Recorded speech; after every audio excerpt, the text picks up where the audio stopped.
Hi అండి. మునగాకు వేపు ఎలా చేసుకోవాలో చూపిస్తాను. ఒక్కొక్కరు ఒక్కొక్క పద్ధతిలో చేస్తారు.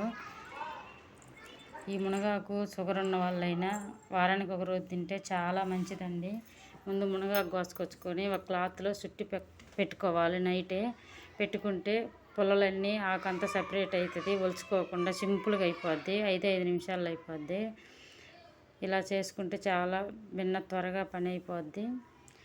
తీసుకొని మొత్తం ఆకంతా ఒక గిన్నెలో వేసుకొని వాటర్ వేసుకొని మొత్తం బాగా కడుక్కోవాలి. కడుక్కొని కళాయి పెట్టుకొని అందులో ఆకు పెట్టి వాటర్ వేసి ఉప్పు వేసి బాగా ఉడికించుకోవాలి. అది ఉడికించుకునేటప్పుడు ఒక పక్కన మళ్ళీ 2 స్పూన్లు కందిపప్పు కూడా ఉడకబెట్టుకుంటే, కందిపప్పు వేసుకుంటే మునగాకులో చాలా బాగుంటుంది. అక్కడక్కడ పంటి కింద తగులుతుంటుంది కాబట్టి 2 ఉడుకుతుంటాయి. మనం దానికోసం కారం ప్రిపేర్ చేసుకుందాము. పల్లీలు, కొంచెం కారం, సాల్టు, చిన్న ఉల్లిపాయలు వేసుకొని మెత్తగా మిక్సీ పట్టి పక్కన పెట్టుకోవాలి. పక్కన పెట్టుకునేసరికి మునగాకు ఉడికింది.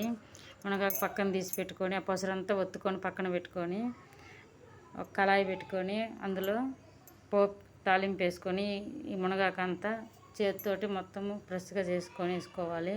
ఆ వాటర్ అంతా పోయేదాకా ఒక 5 నిమిషాలు ఫ్రై చేసుకొని అందులో కారము, కందిపప్పు వేసుకుంటే అంతే, మన మునగాకు ఇప్పుడు రెడీ.